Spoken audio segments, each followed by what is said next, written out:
السلام علیکم every one, کیسے ہیں؟ طبیعت سے ٹھیک ہے؟ مزاج ٹھیک ہے؟ اچھا جی، آج ہم نیکسٹ ٹاپک ڈسکس کر رہے ہیں۔ کیا آپ نے کبھی ایسے شخص کو دیکھا ہے جو ہر جگہ خود کو ہیرو ثابت کرنے کی کوشش کرتا ہے، ہر بات میں اپنی تعریف کرتا ہے، اپنی نمائش کرتا ہے اور ہر محفل میں اپنی توجہ حاصل کرنے کی بہت زیادہ کوشش کرتا ہے؟ لوگ اسے کیا کہتے ہیں؟ سمجھ سکتے ہیں آپ؟ لوگ اسے کہتے ہیں اوور ایکٹنگ۔ اچھا ایک بات، کیا اوور ایکٹنگ صرف فلموں میں ہوتی ہے؟ نہیں، بالکل نہیں۔ روزمرہ زندگی میں بھی بہت سارے لوگ بہت سی جگہ پر اوور ایکٹ کر جاتے ہیں اور انہیں خود اس چیز کا احساس نہیں ہوتا۔ مثال کے طور پر ایک شخص ہے کہ وہ روزمرہ زندگی میں کوئی کام سر انجام دے رہا ہوتا ہے، صرف کس لیے؟ اپنے لیے۔ پھر وہ اچانک سے اس کام میں اور زیادہ اس کام کو اور بہت زیادہ کرنے لگ جاتا ہے، صرف کس لیے؟ تاکہ دوسرے لوگ اسے دیکھ کر خوش ہوں، دوسرے لوگوں میں اپنی ویلیو بڑھا سکے۔ That is called over acting. Over acting meaning کیا ہے؟ اوور ایکٹنگ کیا کہتے کسے ہیں؟ اپنی اصل شخصیت سے بڑھ کر دوسروں کو متاثر کرنے کی کوشش کرنا، ہر وقت خود کو بڑے امیر، عقل مند ثابت کرنے کی کوشش کرنا، اپنی دولت کا ذکر کرنا، معمولی بات کو بڑھا دینا۔ اچھا ایسے لوگوں کو غصہ بھی بہت زیادہ آتا ہے، کیونکہ یہ اوور ایکٹ کرتے ہیں۔ جب ان میں تھوڑا سا بھی کوئی مسئلہ درپیش ہو جائے تو ان کو غصہ بھی سب سے زیادہ آتا ہے۔ اچھا یہ اوور ایکٹنگ کرتے کیوں ہیں؟ کیا مسئلہ ہے ان کو؟ اوور ایکٹنگ کیوں کرتے ہیں؟ پہلی بات، یہ اندر سے خالی ہوتے ہیں، ان کے اندر کچھ نہیں ہوتا، یہ خالی ہوتے ہیں۔ یا کہیں ہنسنے کی بات ہے، یہ سب سے زیادہ ہنستے ہیں۔ کہیں رونے کی بات ہے، یہ سب سے زیادہ روتے ہیں۔ کہیں کسی ٹاپک پہ کوئی ڈسکس کرنے کی باری ہے، یہ سب سے زیادہ کرتے ہیں۔ کسی کو سمجھانے کی باری ہے، یہ سب سے زیادہ سمجھاتے ہیں۔ کیوں؟ کیونکہ یہ اوور ایکٹنگ کرتے ہیں۔ وجہ کیا ہے؟ دوسروں کی توجہ حاصل کر، تاکہ لوگ کہیں یہ بندہ ٹھیک ہے، اس نے یہ بات ٹھیک کہی ہے، یہ دوسروں کو سمجھاتا ہے، یہ کرتا ہے، وہ کرتا ہے۔ یہ کیا ہوگا؟ ایک تو لوگوں کی توجہ حاصل، دوسرا لوگوں سے اپنی تعریف سننے کی خواہش۔ اس کی وجہ میں نے پہلے کہا ہے، اس کے اندر خالی ہے، خود اعتمادی نہیں ہے، اور کیا ہے؟ لوگ اس سے متاثر ہو جائیں، واہ بھائی واہ، یہ کتنی اچھی باتیں کرتا ہے، کتنی بڑھیا باتیں کرتا ہے۔ No, that is called over act. دوسروں کو نیچا دکھانے کی کوشش کرتا ہے، خود کو بہتر کرنے کی کوشش کرتا ہے۔ حقیقت یہ ہے، انسان جتنا ہی زیادہ خود کو دکھانے کی کوشش کرتا ہے نا، لوگ اتنا ہی اس سے دور ہوتے ہیں، اسے غیر سنجیدہ سمجھنے لگتے ہیں۔ اچھا اب اس کے نقصان کیا ہیں؟ جس طرح سے میں نے یہ بتایا کہ اوور ایکٹنگ کو، اب اس کے نقصان بھی تو ہو سکتا ہے۔ لوگ اس پر اعتماد کرنا چھوڑ دیتے ہیں، کیونکہ وہ بار بار لوگوں کو جو ہے نا خود اعتمادی دلانے کی کوشش کرتے ہیں، اس لیے لوگ کیا کہتے ہیں، اس کا اعتماد توڑ دیتے ہیں۔ اس کی باتوں کو بس یہاں سے سنتے ہیں، یہاں سے نکال دیتے ہیں۔ ٹھیک ہے۔ تیسری بات یہ ہے کہ اس کی جو اپنا اصلی روپ ہے، جو اپنی اصلی شخصیت ہے، وہ ختم ہو جاتی ہے اور لوگ اس سے بھاگنے لگتے ہیں۔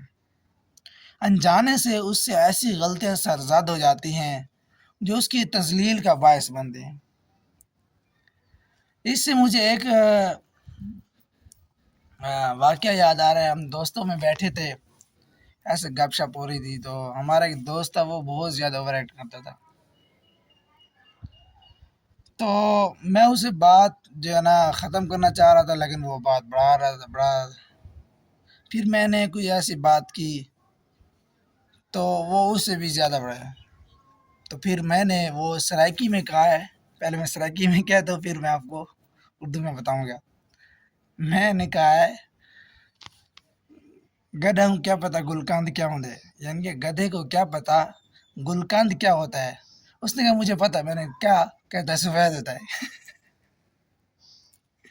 اس پر ہم بہت زیادہ ہنستے رہے. ہم تقریباً کوئی 10-12 لوگ تھے، اس کے ساتھ 12 ہوتے. سارے ہنسنے لگے. اب وہ جہاں بھی ملتا ہے تو ہم اس سے یہی کہتے ہیں گدھے کو کیا پتا گلکاند کیا ہوتا ہے، اور ساتھ ہی یہ کہہ دیتا ہے سفید ہوتا ہے. اب یہ کیا ہو گئی، یہ تسلیل ہو گئی. یہ کیا وجہ ہے، اوور ایکٹنگ کی. ٹھیک ہے. اچھا، اب وہ اوور ایکٹنگ سے بچیں کیسے، کس طرح بچنا چاہیے. اصل شخصیت کو قبول کریں. ہم جیسے ہیں بس ایسے ہی ہیں. ٹھیک ہے. کم بولیں زیادہ عمل کریں. بول کم، کام زیادہ. ہر وقت اپنی تعریف نہ کریں کہ میں یہ کر دوں گا، میں وہ کر دوں گا، یہ کر کچھ نہیں کرتے. اصل میں جو یہ کرتے ہیں نا، جب ان سے وہ کام نہیں ہوتا تو پھر وہ بہانے تلاش کرتے ہیں. That is called over acting. ٹھیک ہے. یہ نہیں کرنی چاہیے. دوسروں کی باتیں بھی سنیں. وہ بھی کہیں ان کی بات کیا ہے، وہ کیا کہنا چاہتے ہیں، ان کی باتیں بھی سنیں. اچھا، اپنی کامیابی الفاظ سے نہیں اعمال سے بتائیں. اپنے عمل سے کامیابی کو بولنے دیں. اچھا، ایک اور بات کہ مثال کے طور پر اگر کسی کا کوئی رشتہ دار کسی بینک میں ہے، کسی مطلب کوئی جاب ہے، کسی کی جاب ہے، اور وہ اس کا جو ہے نا وہ کرتا ہے کہ میں اس کو فون کر دوں گا، میں یہ کر دوں گا، وہ کر دوں گا. ہم ایک جگہ گئے تھے فوٹو ویڈیو بنانے، تو وہاں منع تھا گورنمنٹ کی طرف سے بھی اور ہمارے اس مظفر گڑھ کی طرف سے بھی. تو میرے جو دوست تھے میں نے ان کو منع کیا. میں نے کہا نہیں یہ نہیں کرتے. تو میرا دوست تھا، اس نے کہا میں نے فلاں کو فون کر دوں گا، یہ ابھی ہو جائے گا، یہ ابھی ہو جائے گا. اور دوسرا جو تھا وہ لڑنے لگ گیا. لیکن جو ہمیں روک رہا تھا وہ ایک اس کی وہاں ڈیوٹی لگی تھی، اس کی جو جاب تھی. تو میں نے اس کو منع کیا تو وہ کہنے لگے نہیں یہ پھر کب. یہ اوور ایکٹنگ ہوتی ہے. یہ آپ کو بتا دوں، یہ آپ کی اپنی اصلی شخصیت کو ایسے سمجھو دور کر دیتی ہے. اچھا، میں آپ کو بتا دوں اصلی شخصیت ہمیشہ مصنوعی شخصیت سے اچھی ہوتی ہے، بہتر ہوتی ہے، زیادہ اثر چھوڑتی ہے. سادگی انسان کو خوبصورت بناتی ہے، جبکہ اوور ایکٹنگ شخصیت کو کمزور کر دیتی ہے. ٹھیک ہے. یہ تھا آج کا ہمارا ٹاپک اوور ایکٹنگ. اس لیے کوشش کریں اوور ایکٹنگ سے بچیں. اچھا، اوور ایکٹنگ جو لوگ ہوتے ہیں نا، جیسے کوئی مطلب بارش آتی ہے، آندھی چلتی ہے، یہ اس طرح کا کچھ بھی ہوتا ہے، وہ سب سے پہلے فیس بک پر، واٹس ایپ پر اور انسٹا پر سٹوریز لگا دیتے ہیں، پوسٹ کر دیتے ہیں کہ الحمدللہ جی بارش آ گئی، او آندھی آ گئی، وہ یہ ہو گیا. وہ سب سے زیادہ واویلا یہی لوگ کرتے ہیں. تو جب ان کو سمجھایا جائے تو میں اکثرات ایسے آتے ہیں تو میں یہ کہتا ہوں اوہ ہمیں تو پتہ نہیں تھا کہ بارش ہو رہی ہے، اوہ ہمیں تو پتہ نہیں تھا آندھی چل رہی ہے. اس طرح کیا کیا کہ بہت سارے لوگوں کو میں نے سیٹ کیا ہے. تو آپ سے بھی گزارش ہے کہ اوور ایکٹنگ سے بچیں. ملتے ہیں نیکسٹ ویڈیو تک. تب تک اللہ حافظ. دعاؤں میں یاد رکھیے گا، اور یوٹیوب چینل میرا بھائی سبسکرائب، لائک، کمنٹ ضرور کریں. اللہ حافظ.